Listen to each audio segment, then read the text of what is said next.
बेल्ले ग्रामपंचायत निवडणूक 2023 ते 2028 हा सार्वत्रिक कार्यक्रम जाहीर झाला आणि बेल्ले गावामध्ये निवडणुकीचं वारं वाहू लागलं। प्रदीप पिंगट आज कुठल्याही पक्षामध्ये नाही।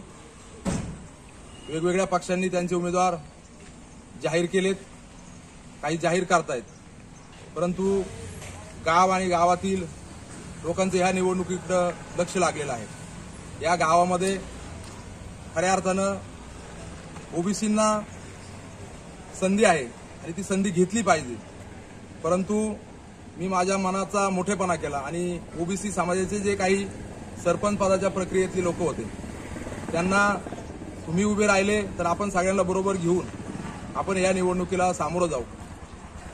शिवसेना पक्षाने उमेदवारी जाहीर केली आणि त्यामध्ये ओबीसी समाजाचा चेहरा म्हणून रमेश पिंगट यांच्या कुटुंबातील उमेदवार उभा राहू शकत होता, परंतु त्यांना सुद्धा त्या ठिकाणी संधी दिली नाही। राष्ट्रवादी काँग्रेस पक्षाचं पॅनल जे म्हणतायत त्यांनी सुद्धा 4 उमेदवारांचे नावं आपल्यामार्फत आपल्यापर्यंत पोहोचवले। मला त्या नावाचा सुद्धा उल्लेख करायचा नाही, परंतु खऱ्या अर्थानं राष्ट्रवादी काँग्रेस पक्ष कुणाचा? माझे वडील सन्माननीय धोंडेभाऊ शेठ पिंगट हे गेले 40 वर्ष आदरणीय बेनके साहेब यांच्याबरोबर राष्ट्रवादी काँग्रेस पक्षाबरोबर काम करत आलेले आहे। बेल्ले गावामध्ये एक विशिष्ट गटाने, पक्ष मी म्हणणार नाही, राष्ट्रवादीच्या एका विशिष्ट गटाने रामदादा बोरचटे यांच्या निवासस्थानी मीटिंग घेतली। त्या मीटिंगला माझे वडील सन्माननीय धोंडेभाऊ शेठ पिंगट जे आज राष्ट्रवादी पक्षाच्या मार्केट कमिटीचे संचालक म्हणून काम करतात।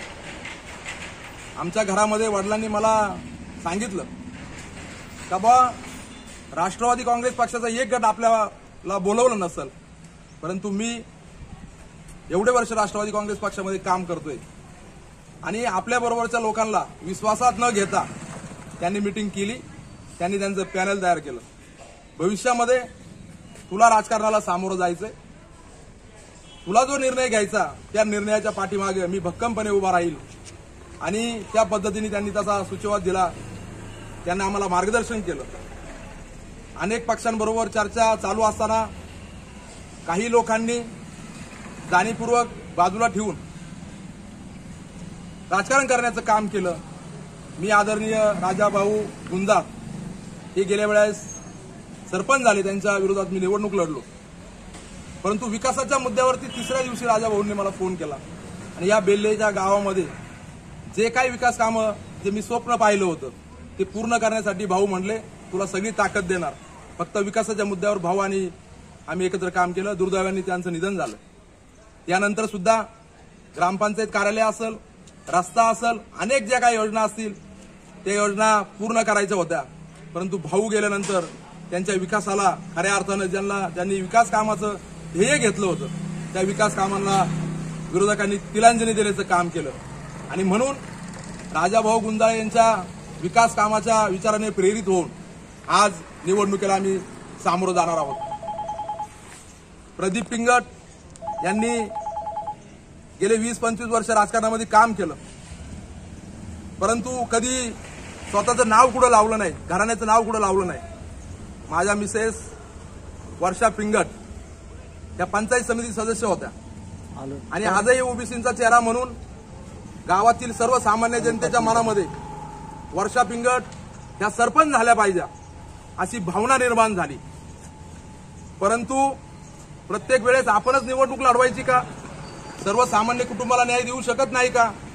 ह्याविषयी घेऊन आमच्या घरामध्ये आमच्या कुटुंबाची एक मीटिंग झाली आणि त्यामध्ये असं ठरलं का आपल्या घरामध्ये पंचायत समिती सदस्य पद होतं, आता वडील मार्केट कमिटीला उपसभापती, आता डायरेक्टर, ह्या सगळ्या गोष्टी होत असताना आपणही पुढच्या निवडणुका लढू शकतो। आमच्या काही जवळचे लोक ज्यांना ग्रामपंचायत लढायची होती त्यांनी 6 महिन्यापूर्वी मला सांगितलं का तुम्ही वरच्या निवडणुका लढा, खालच्या निवडणुका सर्वसामान्य लोकांना लढू द्या, पण त्यांचाही विचार ह्या निवडणुकीमध्ये एका पक्षाने घेतला नाही। त्यांनी मला 2 दिवसापूर्वी येऊन सांगितलं का आपल्याला कुठेही न्याय मिळत नाही, परंतु आज जर आम्ही निवडणुकीला सामोरं गेलो तर लोक वेगळ्या पद्धतीने प्रचार करतील. म्हणून मी एक निर्णय घेतला का ओबीसीचा कॅन्डिडेट कुणीही जाहीर केला नाही. आणि मग मी जातपात मानणारा माणूस नाही. मग माझी बायको जर सरपंच होऊ शकत होती तरी पण मी आज मोठ्या मनाने आपल्या गावचे एक सामाजिक कामाची ज्यांना आवड आहे आणि ज्यांना या गावाच्या विकासाची तळमळ आहे असे मोहनशेठ मटाले यांचं बीजेपीचं पॅनल तयार होणार होतं. परंतु ग्रामपंचायत निवडणुकीमध्ये आपण सर्व एक असतो.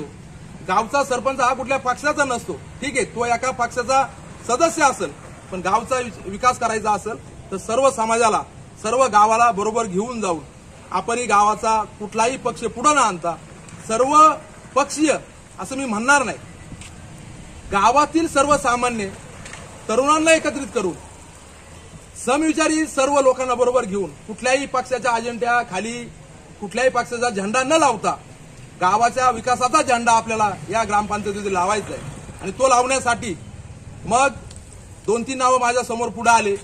मी सगळी चाचपणी केली. मोहनशेठ मटाले हे इच्छुक होते त्यांच्या मिसेसला सरपंच करण्यासाठी. मी व्यक्तिशः वैशाली मटालेंना भेटलो, त्यांचं शिक्षण विचारलं, त्यांची बोलण्याची पद्धत, समाजामध्ये आपुलकीने सगळ्यांची विचारपूस करण्याची पद्धत, कुणीही भेटलं तर तोंड भरून बोलणारी ही महिला.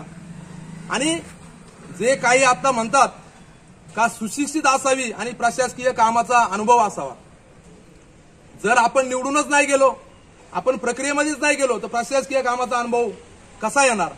म्हणून एक ग्रॅज्युएट महिला वैशाली मोहन मटाले ही आज श्री भैरवनाथ मुक्ताई देवी ग्राम विकास पॅनल या पॅनलची सरपंच पदाची उमेदवार म्हणून मी या ठिकाणी जाहीर करतो. आणि उद्यापासून फॉर्म भरायला सुरुवात होणार आहे. 15 दिवस पित्तर पंधरवाड्याचे होते, काल पित्री अमावस्या होती, तोपर्यंत मी कोणाशी चर्चा केली नाही, कुणाच्याही मिटिंगला गेलो नाही. परंतु आज ह्या सगळं करत असताना नवरात्र उत्सव चालू झालेला आहे आणि घटस्थापना, नवरात्र उत्सव, येणाऱ्या दिवाळी, दसरा या सगळ्या आपल्या हिंदूंच्या सणाच्या आता या ठिकाणी सगळे सण चालू झालेत. मी बेल्ला ग्रामस्थ, ज्येष्ठ, सर्व या गावातील जुने जाणते लोक यांच्याबरोबर कालपासून चर्चा करतोय. यामध्ये काही गावचे माजी सरपंच ज्यांना या गावचा अनुभव आहे अशा लोकांचा आम्हाला पाठिंबा असणार आहे. आणि पुढची प्रक्रिया उद्यापासून फॉर्म भरणे, 20 तारखेपर्यंत फॉर्म भरणे, 17 उमेदवारांचं सक्षम पॅनल तयार करून सर्वसामान्य लोकांना यामध्ये संधी देण्याचा प्रयत्न करणार आहे. ही निवडणूक काही लोकांनी एकाच कुटुंबातल्या दोन्ही पक्षाच्या बाजूनी जाऊन का ह्या गावामध्ये ज्याच्याकडे 50 लाख रुपये निवडणुकीला खर्च करण्याची ताकद आहे अशा माणसांनीच निवडणुकीत उतरावा आणि ज्याच्या त्याच्या पक्षामधील स्पर्धक त्यांनी कन्फ्यूज करण्याचा प्रयत्न केला. परंतु मी तुम्हाला या ठिकाणी जाहीर सांगतो, ही निवडणूक पैशावर जाणार नाही. ही निवडणूक गावच्या विकासासाठी जाणार आहे, गावाच्या विकासाच्या मुद्द्यावर जाणार आहे. आणि वैयक्तिक कुणाच्या नावासाठी नाही, माझ्या घराण्याचं नाव ह्या गावाला सरपंच पदासाठी लागलं पाहिजे. आणि मग त्याच्यासाठी मी किती खर्च करीन, अट्टहास करीन. कारण तुम्ही फक्त नावासाठी निवडणूक लढणार आहे, पण मी गावासाठी लढणार.